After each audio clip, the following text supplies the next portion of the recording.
എല്ലാവർക്കും എൻ്റെ real healing and energy എന്ന ചാനലിലേക്ക് സ്വാഗതം. നമുക്കെല്ലാവർക്കും കഥ കേൾക്കാൻ വളരെ ഇഷ്ടമാണല്ലോ. പണ്ട് ദേവന്മാരുടെയും അസുരന്മാരുടെയും ഇടയിൽ വലിയൊരു യുദ്ധം നടന്നു. യുദ്ധത്തിൽ വീരമൃത്യു വരിച്ച അസുരന്മാരെ അസുര ഗുരുവായ ശുക്രാചാര്യർ മൃതസഞ്ജീവനി മന്ത്രം ഉപയോഗിച്ച് പുനർജീവിപ്പിച്ചുകൊണ്ടേയിരുന്നു. ഇത് ദേവന്മാർക്ക് വലിയ നഷ്ടം വരുത്തി. ഈ വിഷമകരമായ അവസ്ഥയിൽ നിന്നും മോചനം നേടുവാനായി ദേവഗുരുവായ ബൃഹസ്പതി ഒരു വഴി കണ്ടെത്തി. അത് തൻ്റെ മകനായ കജനെ ശുക്രാചാര്യരുടെ അടുക്കൽ ശിഷ്യനായി അയച്ച് മൃതസഞ്ജീവനി മന്ത്രം പഠിച്ച് തിരിച്ചു കൊണ്ടുവരാനായിരുന്നു ലക്ഷ്യം.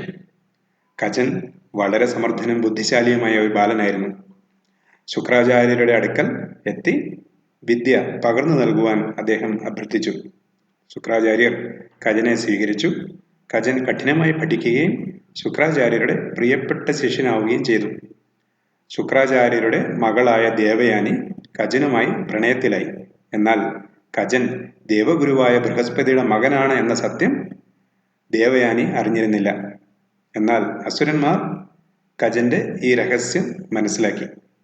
ഒരു ദിവസം കജൻ കന്നുകുട്ടികളെ മേയ്ക്കുവാൻ പോയിരിക്കെ അസുരന്മാർ അവനെ വധിച്ച് ശരീരം കഷണങ്ങളാക്കി അരച്ച് ശുക്രാചാര്യർക്ക് ഭക്ഷിക്കാൻ കൊടുത്തു. പക്ഷേ ആഹാരം കഴിച്ചു കഴിഞ്ഞപ്പോൾ ശുക്രാചാര്യർക്ക് സംശയം തോന്നി. അദ്ദേഹം തൻ്റെ ദിവ്യജ്ഞാനം ഉപയോഗിച്ച് കജനെ വധിച്ച വിവരം മനസ്സിലാക്കി.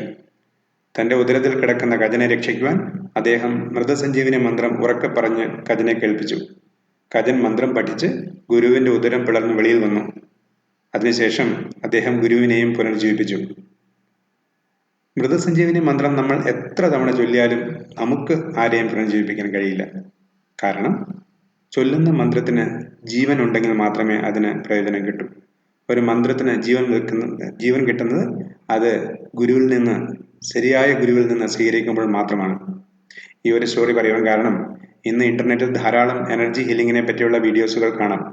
അത് റേക്കി ഹീലിംഗ് ആവാം, ലാമാഫെറ ഹീലിംഗ് ആവാം, ഏഞ്ചൽ ഹീലിംഗ് ആവാം, അതുമല്ലെങ്കിൽ മാഗ്നിഫൈഡ് ഹീലിംഗ്, പ്രാണിക് ഹീലിംഗ്, ഇങ്ങനെ നിരവധി ഹീലിംഗ് ടെക്നിക്കുകളുണ്ട്. എന്നാൽ നമ്മളൊരു കാര്യം മനസ്സിലാക്കേണ്ടത് ഒരു റിയൽ ഗുരുവിൽ നിന്ന് റിസീവ് ചെയ്യുന്ന എനർജി മാത്രമേ നമുക്ക് പ്രയോജനം ചെയ്യൂ എന്നുള്ളതാണ്. നിങ്ങൾ ഏതെങ്കിലും എനർജി ആരുടെയെങ്കിലും കയ്യിൽ നിന്ന് റിസീവ് ചെയ്യുന്നതിന് മുമ്പ് തീർച്ചയായും ഒരു റിയൽ ഗുരുവിൽ നിന്നാണോ അത് റിസീവ് ചെയ്യുന്നത് എന്നുള്ള കാര്യം അന്വേഷിക്കേണ്ടതാണ്. എനർജിയെക്കുറിച്ചുള്ള കൂടുതൽ കാര്യങ്ങൾ അടുത്ത വീഡിയോസിൽ നമ്മൾ ഡിസ്കസ് ചെയ്യുന്നതായിരിക്കും. വീഡിയോകൾ ഒന്നും നഷ്ടമാകുവാതിരിക്കുവാൻ ദയവായി സബ്സ്ക്രൈബ് ചെയ്യുക.